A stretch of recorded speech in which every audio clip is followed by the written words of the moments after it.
আসসালামু আলাইকুম, কেমন আছেন সবাই? যারা সেলাই কাজে একদম নতুন তাদের জন্য আজকের এই ভিডিও। কিভাবে খুব সহজে কামিজের হাতা লাগানো যায় সেটাই আমি আজকে দেখাবো। এই নিয়মটা যদি আপনারা একবার ফলো করেন, আশা করি ভবিষ্যতে আর কখনো ভুল হবে না। হাতা লাগানোর সবচেয়ে সহজ উপায়টাই আমি আপনাদের দেখাচ্ছি।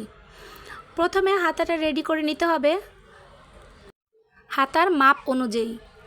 তারপরে এটা বডির সাথে অ্যাড করতে হবে, মানে জোড়া লাগাতে হবে। প্রথমে বডির কাপড়টা এভাবে রাখতে হবে, একটু খেয়াল করুন। উল্টা পাশটা নিচের দিকে আর ঠিক পাশটা উপরে রেখেছি। ঠিক এর উপরে হাতার কাপড়টা রাখতে হবে।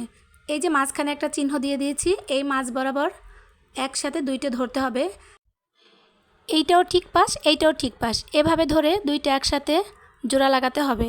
মাঝ বরাবর একটু খেয়াল করুন, তাহলে বুঝতে পারবেন আমি কত সহজভাবে বোঝানোর চেষ্টা করছি। এই সেলাইটা আপনাদের বোঝানোর জন্যই খুব সহজভাবে আস্তে আস্তে দেখানোর চেষ্টা করছি। এভাবে আমি ধরে ধরে সেলাই করে নেব সম্পূর্ণটা। এইভাবে সেলাই করলে একটা সুবিধা, হাতার কাপড় এবং কামিজের কাপড় কোনোটাই শেষে এসে বেশি হবে না, একদম সমান সমান হবে। এক সাইড সেলাই করা হয়ে গেলে এইভাবে অন্য পাশও সেলাই করে নেব।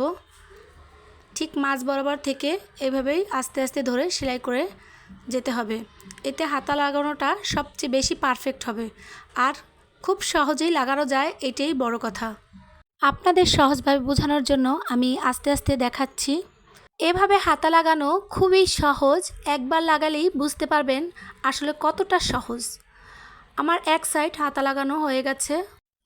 অবশ্যই এটি ডাবল সেলাই দিতে হবে। আর একটা বিষয় খেয়াল রাখতে হবে, এই সেলাইটা দেওয়ার সময় সেলাইটা যেন কখনোই ভিতরের দিকে না আসে, বাহির পাশ দিয়ে অথবা সেলাইয়ের উপর দিয়ে দেওয়ার চেষ্টা করবেন, তাহলেই হাতাটা বেশি পারফেক্ট হবে। এখানে আমি দুইটি হাতাই জোড়া লাগিয়ে নিয়েছি, আর কতটা পারফেক্ট হয়েছে দেখুন। এখানে আমি বডিটা জোড়া লাগিয়ে দেখিয়ে দেব আসলে হাতা লাগানো কতটা পারফেক্ট হয়েছে। তো প্রথমে আমি এখানে হাতার মাপ অনুযায়ী আপনি কতটুকু লুজ রাখতে চান সেই অনুযায়ী, এই বডি কতটুকু মাপ আপনি সেই অনুযায়ী সেলাই করে যাবেন। আমি এভাবে ধরে এভাবে সেলাই করে যাচ্ছি, একটু খেয়াল করুন।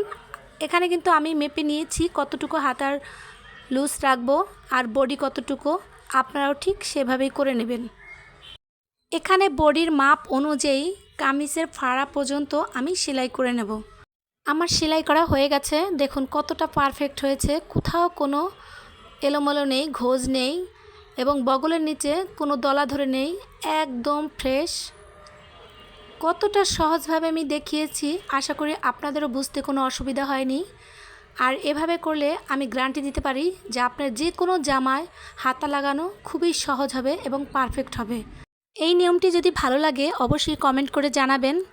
একটি লাইক দিয়ে আমার চ্যানেলটিকে সাবস্ক্রাইব করে দিবেন।